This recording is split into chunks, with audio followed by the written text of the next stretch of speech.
Getting into ketosis can be difficult, but everyone can do it. So, what's the easiest way to get into ketosis? I'm gonna tell you exactly what it is. Let's cover some basics. These conditions need to be met. Your liver glycogen stores have been depleted and the liver starts converting fatty acids into ketone bodies. This takes approximately 16 hours or so. The concentration of serum blood ketone levels is above 0.5 millimoles. Optimally not higher than 3.0 millimoles.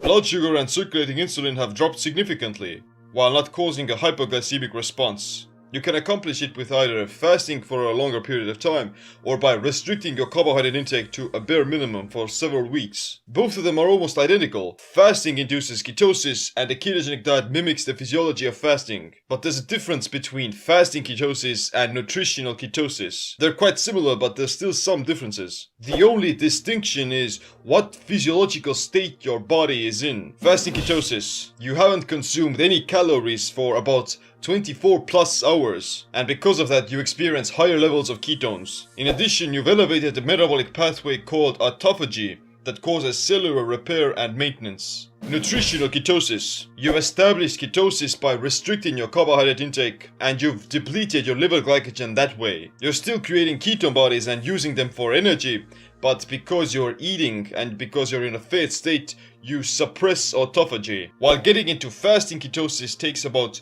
1 to 3 days, nutritional ketosis requires 2 to 3 weeks of keto adaptation, during which you need to pay close attention to how many carbs and protein you eat and how it affects your blood sugar levels. Strict water fasting reduces circulating blood glucose and insulin levels while raising glucagon and ketones. Not only is fasting the fastest way to establishing ketosis, but it's also the easiest. The liver won't start producing ketones unless your liver glycogen has been depleted first. This causes a small energy crisis. But after about 3 days, your brain realizes that carbs are indeed run out and, it has to come up with another solution. The brain will then accept ketone bodies as energy and will derive 75% of its energy demands from ketones. Fasting has taken up this negative connotation in society and the medical community, although it's been practiced by dozens of cultures for thousands of years. In my opinion, it should be one of the foundational cornerstones of a healthy diet, or lack thereof. There's also a huge difference between fasting, caloric restriction, and starvation. Starvation. The body doesn't have access to essential nutrients and is slowly wasting away by cannibalizing its vital organs. It's a gradual process of degradation. Caloric restriction. You're consuming fewer calories needed to maintain your current energy demands. You're gonna burn some stored fat. However, the body tries to compensate for it by decreasing metabolic rate, down-regulating reproductive hormones, thyroid functioning, and increasing gluconeogenesis, especially if you're not keto adapted. This is basically starvation. You're still eating, but in fewer amounts, and thus you're still degrading. We must starve. Fasting.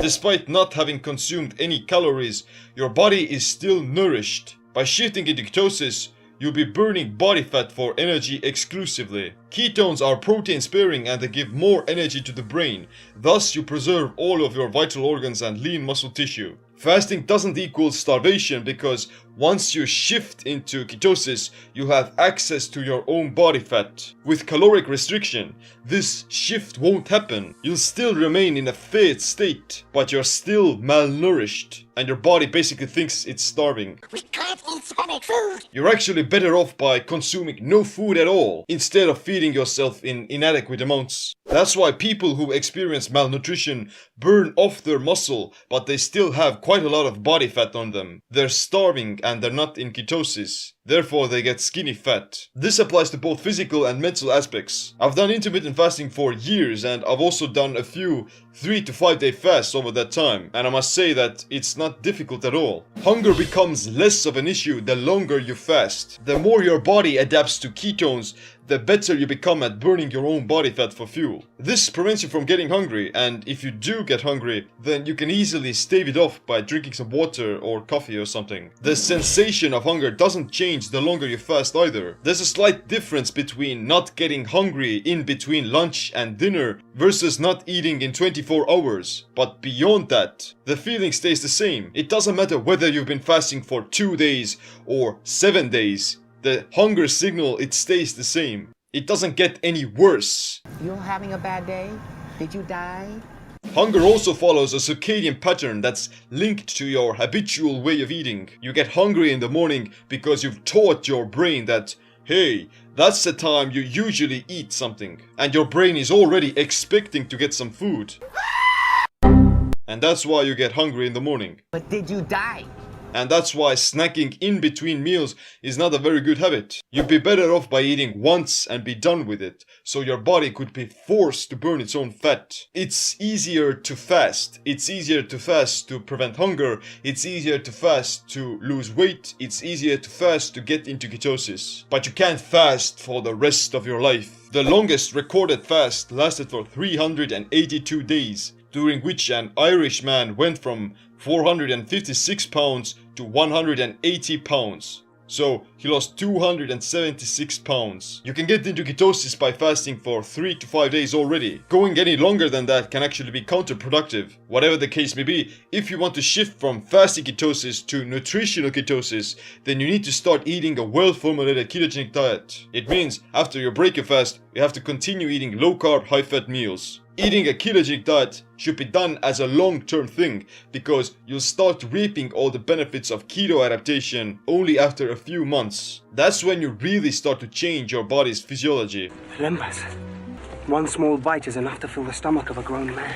If you're interested in starting the ketogenic diet, then get my free ebook Simple Keto. But I also have my Keto IF program and my Simple Keto video course, so check them out. Anyway, click the like, subscribe, notification bell as well. My name is Seem. Stay adapted, stay empowered. Sometime your heart start up again. Read a book.